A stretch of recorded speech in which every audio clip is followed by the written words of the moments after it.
us not be blinded by our own need for power. This is the moment.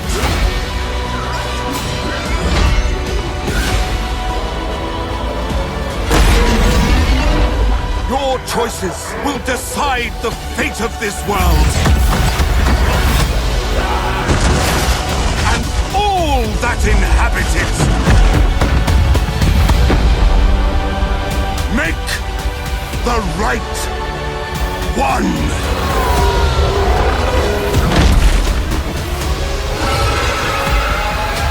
Soldiers of the Empire, hear me. Today we stand in Blackfire Pass, where our patron god Sigmar once led his armies to victory against the Orcs. But today we face a different enemy.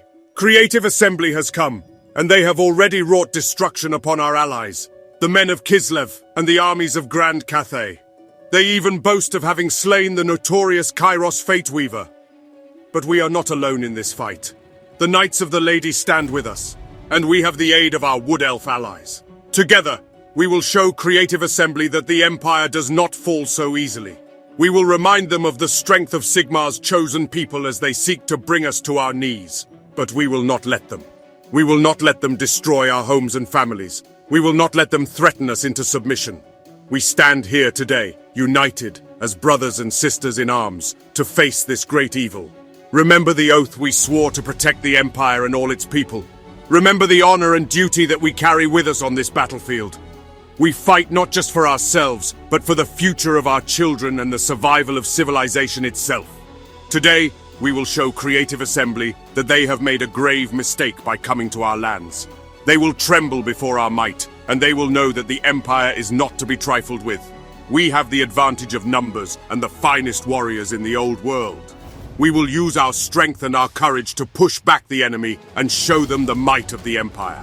Remember your training, your discipline, and your valor. Fight with all your might, and never give up until the enemy is vanquished. Let our enemies hear our battle cry and know that they face the wrath of the Empire. Today, we make history just as Sigmar did. Today, we will prove ourselves as true defenders of the Empire. Today, we will win this battle and bring peace to our land once more. So let us charge forward and show Creative Assembly what it means to face our might. For Sigmar, for the Empire!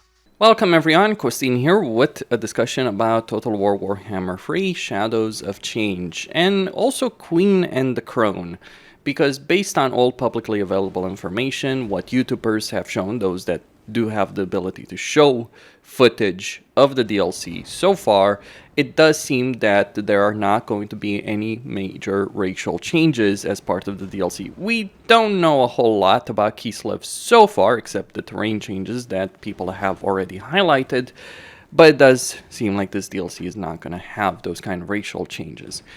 Which means that you have to go quite a few years back to get the DLC that's in any way comparable to Shadows of Change, based on publicly available information. And that DLC, from my perspective, is the Queen and the Crone DLC that came out half a decade ago for less than half the price for Total War Warhammer 2. Now let's look at this DLC and see what it did. First off, it needs to be mentioned, this DLC affects the Dark Elves and affects the High Elves.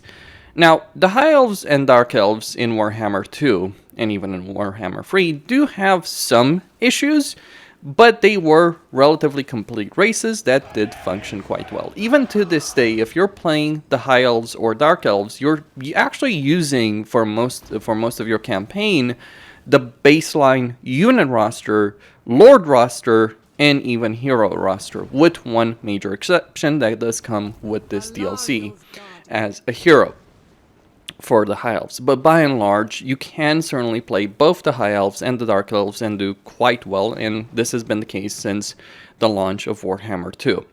That's one of the biggest differences, I'd argue, compared to Shadows of Change, because Shadows of Change affects 3 races, 2 of which, Kislev and Tzeentch, that were pretty terrible. And apparently, at least Tzeentch, Kairos specifically, is not that great. The Changeling does seem like he is a lot of fun, based on what I've seen, but poor Kairos, he's been forgotten and left in the dirt. And the reason this is important is we're unlikely to get any other DLC that's going to help improve these races anytime soon. So for a year, 2 years, really more, if Creative Assembly even releases such a DLC, we're not going to get the major reworks that both Tzeentch and Kislev do need. That's assuming that they've done for Kislev as little as they've done for Grand Cafe. They have improved certain things for Grand Cafe, specifically the harmony system, but even there, you do have quite a bit that leaves to be desired. And Grand Cafe, it's fine for them to do so because Grand Cafe was already a pretty strong race that did work. But if we're talking about Kislev in a similar vein, it is not good enough if that's really going to be the case. So let's look at this DLC and what it did. It didn't introduce major racial changes. It was a Lord pack with units and heroes. Lords, Legendary Lords, and heroes. Here's what it introduced. For the Dark Elves, it added Hellebrand and her own little unique campaign. Unique in the sense that you do have those blood hosts, you do have that mechanic that was introduced for Hellebrand. And Hellebrand has never really been a great Legendary Lord, but she's certainly quite a bit stronger than many people give her credit for. I do believe strongly believe Marafi is a far better Legendary Lord, starting position, overall campaign dynamics. But Hellebrand certainly can stand on her own. But let me just say this, I think I'd rather play Hellebrand than Rakarth or even Malice Darkblade. Because although Malice Darkblade certainly is really powerful, his campaign situations where he is right now is certainly complicated. But Hellebrand can make it work and make it work very, very effectively. You did get a lore choice in terms of the Supreme Sorceress, as well as some units. None of the units that were added with this DLC for the Dark Elves were too important, so you were really paying for Hellebrand and a lore choice if you wanted this for the Dark Elves. For the High Elves, things are quite a bit more substantial. And this is where the High Elves gained a significant amount of power as a result of this DLC. And we can see it in Warhammer 3. Alarielle as a Legendary Lord does certainly have her own shortcomings. While she's certainly really powerful, especially if you're playing a long campaign, her Defender of Ulthuan mechanic that vastly increases construction costs and lowers your income until all of Ulthuan is united under High Elven control does severely limit her campaign early on compared to the other Legendary Lords. But the power is there, and it's certainly a very different campaign than what you do get if you're playing as Tyrion. Also, through her landmark in the Gain Vale, she does get access to all the Forest Spirit units that the Wood Elves have. So Treekin and Treeman especially being really powerful units. And she also gets some really powerful archers. Mandalore Gaming made the point that before the Wood Elf rework, it wasn't really worth buying the Wood Elf race pack because you could play very similarly in terms of the army style as Alarielle. So if you wanted ranged units, you could get those as Alarielle or any High Elf if you owned this DLC. And if you wanted the Forest Spirits, you could also get those as Alarielle. Things have certainly changed since then because of the Wood Elf rework, and that's why reworks are important, because there have been many races at launch in Warhammer 1 or Warhammer 2 that weren't that great, and they didn't need a rework. And that does include races like Tzeentch and Kislev in particular. But beyond the units that Alarielle did get, this DLC did add something that was very substantial for the High Elves in general. This was the Handmaiden hero. Now for Alarielle, you can recruit heroes increased capacity at tier 3. For others, it's at tier 4 in Warhammer 3. The Handmaidens as heroes are exceptional because they give you these diplomatic relations benefits, which are important for the High Elves because of their reliance on trade for the economy. They give you influence and they give you control. And this is especially important in Warhammer 3 because of the way Creative Assembly has changed the High Elven economy. So having a hero that does this, and they stack, so each Handmaiden can give you one controlled faction wide, and this stacks. Alarielle can get more Handmaidens than anyone else because she can get them from tier 3 settlements as opposed to tier 4 ones. So Alarielle ends up being a powerhouse if you endure her early game, because her early game is certainly quite limited because of her campaign mechanics. Also, because in Warhammer 3, you've gotten Akari all the way to North. Look at Tyrion compared to Alariel. Yeah, Tyrion is substantially stronger in the early game, whereas Alariel is substantially stronger in the late game. This also was the DLC that introduced the main regiments of renown for the High Elves. It wasn't the only DLC, but the majority of the regiments of renown, in fact the massive majority I think, of regiments of renown for the High Elves and also the Dark Elves were introduced as part of this DLC. That's what you're getting for what is currently $10, 10 euros, as opposed to 25 that they're asking for Shadows of Change. And then, to top it all off, they did introduce a third Legendary Lord, and that was Alifanar. Alifanar also is a really powerful Legendary Lord, and I think, honestly, that in terms of the most fun out of the three of them, while Alariel is, without argument, really the strongest because of her heroes and her campaign mechanics, because ultimately she will end up getting construction cost, income, etc. benefit, Alifanar has a great deal of fun. He has a stock stance, so he has a chance to ambush enemies, and he has benefits towards ambushing in his campaign, at least for his own army. He has a major upkeep for Shadow Warriors and Shadow Walkers. Shadow Walkers are unique to him. Shadow Warriors were introduced for this DLC for every High Elven Legendary Lord. In fact, you kind of want to own this DLC in order to play Alifanar, because Shadow Walkers do take 2 turns to recruit. He also has an underway mechanic, similar to Greenskin, Skaven, and Dwarves. So really, the way people have described Alifanar is he plays very much like a Skaven High Elf Legendary Lord, and that would be a fairly accurate assessment of him. So you got 3 Legendary Lords, 2 paid, 1 for free, each with their own unique campaign, and each of them could have a good amount of potential. And the free one was actually the most interesting one to play in quite a lot of ways because of his campaign mechanics. He also gets assassination missions that give him significant faction-wide benefits, influence, and money. That is the package that Creative Assembly offered us with the Queen and the Crone DLC. Now, this was half a decade ago, and at the time, this was fairly decent. Some people would argue Prophet and the Warlock would probably be a better comparison because it came out later, and it also didn't introduce major racial changes. But we could talk about how Prophet the Warlock, how substantial that was for the Skaven as a race if you own that DLC, because it was extremely substantial. Less so these days because of the gunpowder issues, but I think the best comparison is certainly this DLC versus Shadows of Change. Again, it isn't a great DLC necessarily by the standards of the day of today, but at the time, it certainly was a really solid DLC that Creative Assembly did release. At the moment, it would fall far short compared to many other DLCs that have come out since then. Even if a DLC like this was released at this point in time for the same price, it would still not be as good as the things we've gotten with Twisted and Twilight, or Silence and Fury, just as 2 major examples, or Champions of the Warriors of Chaos, Champions of Chaos, DLC for Warhammer 3. So the DLC has its issues, to be certain about it, but it is overall a pretty solid package.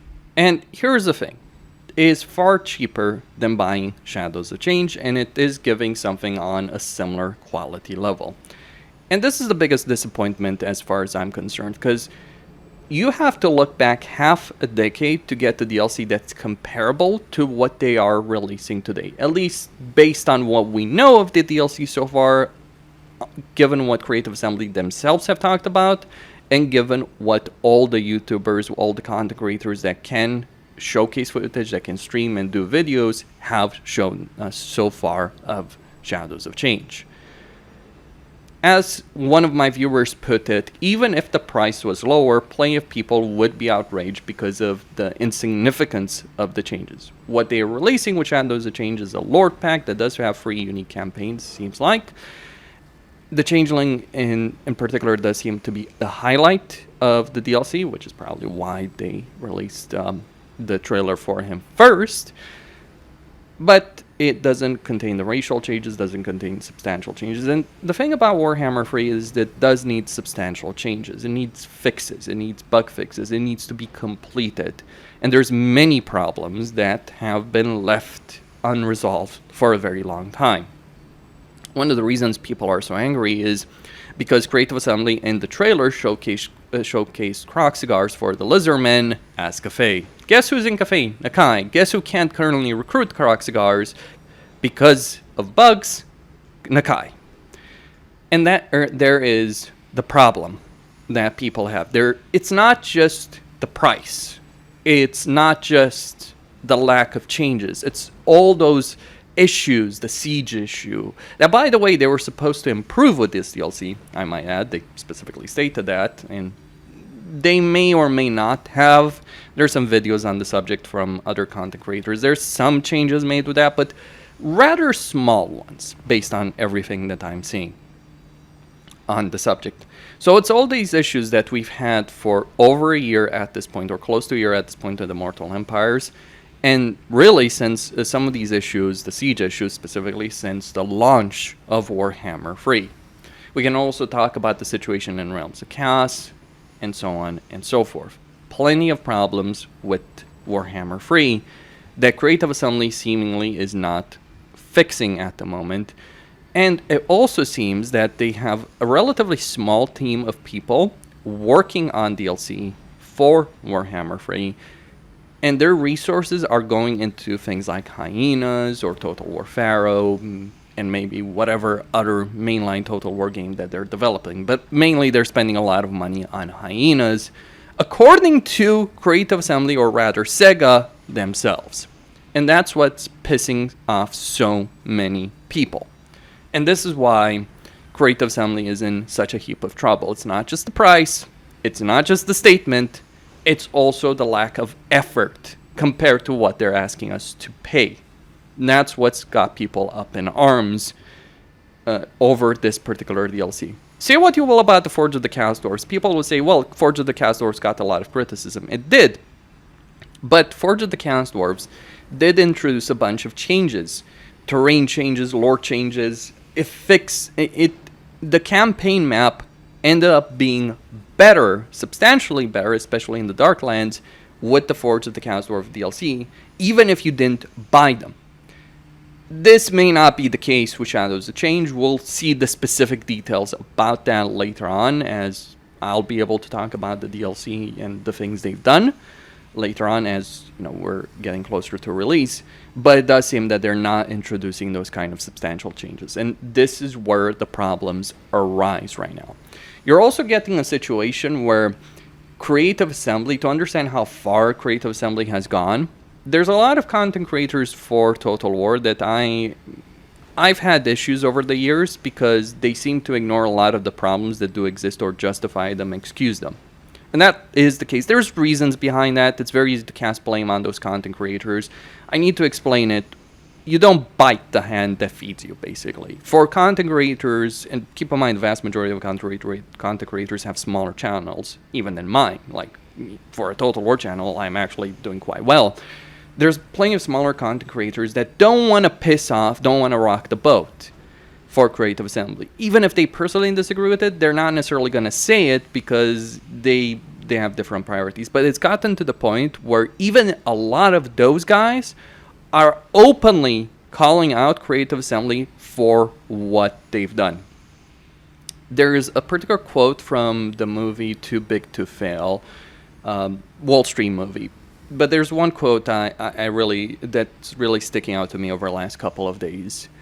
There's blood in the water, let's go kill someone. This is how it feels right now, that Creative Assembly has done so much bad in terms of their statement, in terms of the price, in terms of the content that they're offering, that they've managed to unify virtually everyone in the community to one way or another in terms of being angry at them.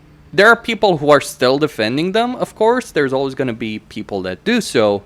But the vast majority of people in the Total War community are against Creative Assembly at this moment because of what they're doing with Shadows of Change. Again, we have to look back at DLC that came out half a decade ago to get anything that seems comparable to what they're doing with Shadows of Change. I expected better, suffice it to say.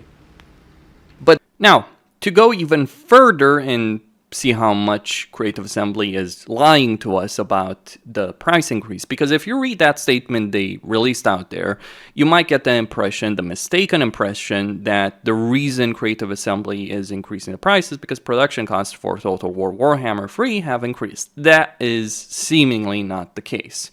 I have to give a lot of credit to Blindfire X, who made this post on Reddit. I'm going to link it in the description. It does have a bunch of good information. Keep in mind, Creative Assembly and Sega have a bunch of public information on their financial situation, and because Creative Assembly is a British company and there's plenty of financial regulations in the UK, there's a lot of transparency on what they're actually spending their money on. So we can actually get a pretty good picture on what they're doing with their money. Their profits are up, but their revenue is substantially higher. Basically, while their profits have risen to about £7 million, and that's like a almost 25% increase in profits compared to 2021. So we're talking 2022 versus 2021. While that is an increase, their overall revenue has gone substantially up. They earned a lot of money, but they're also spending a very significant amount of money as well. It isn't on Warhammer or even Total War in general. Now, here's what Blindfire has to say. Creative Assembly have been benefiting from a tax relief scheme in the UK for a number of years that allows them to claim relief of up to 20% of their production costs and effectively not pay any corporation tax on their profits. But don't just take my word for it. And he gives a link on the subject. So even if their production costs are higher with inflation, they're getting a benefit in being able to claim further tax relief. This is now going to be even higher under the video game expenditure credit scheme, potentially being able to claim up to 34% on 80% of their qualifying core expenditure in producing game DLC. So a lot of the money that Creative Assembly is spending to make this DLC or games in general, they don't have to pay taxes, or they don't have to pay a substantial amount of taxes on that. And then the production costs, because he made previous posts on this. Here is a report from Sega that they released earlier this month. So this is recent.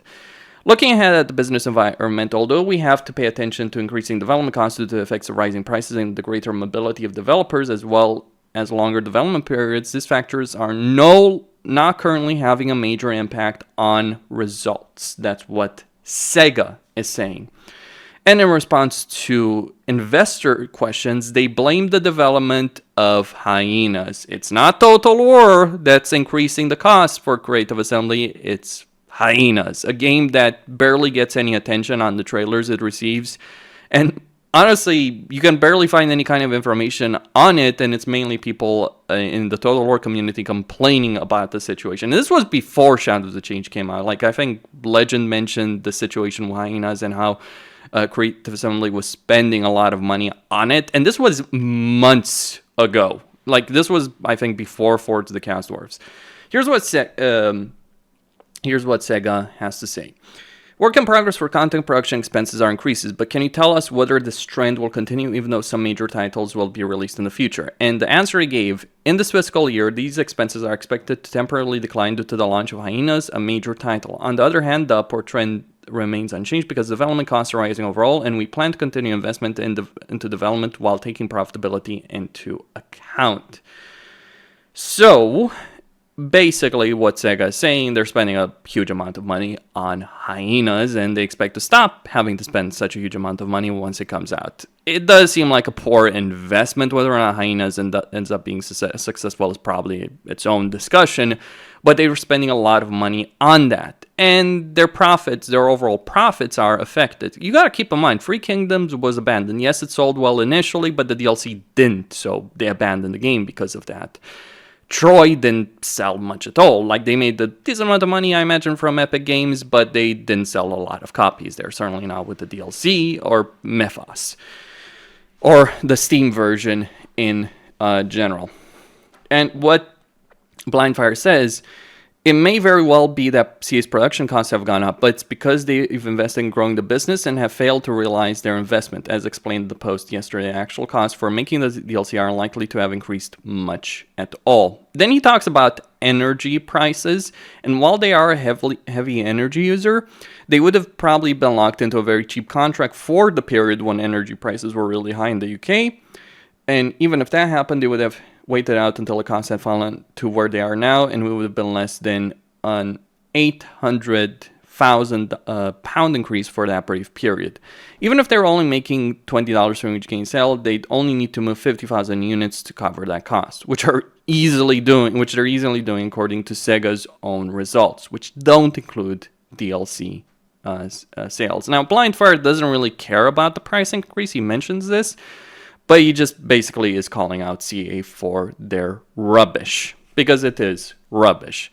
Essentially, Creative Assembly is spending a lot of money right now, and have been. Like, you gotta understand, they probably spent a lot of money on things like Troy. Well, not necessarily Troy, but they did spend money on Troy, and they may not have recouped the cost, but they certainly spent a lot of money on Free Kingdoms, and they may not have made the profits they wanted. And because of this, they're increasing the prices of DLC for Warhammer 3, and also threatening the community that they're going to cancel further support if people don't accept those prices.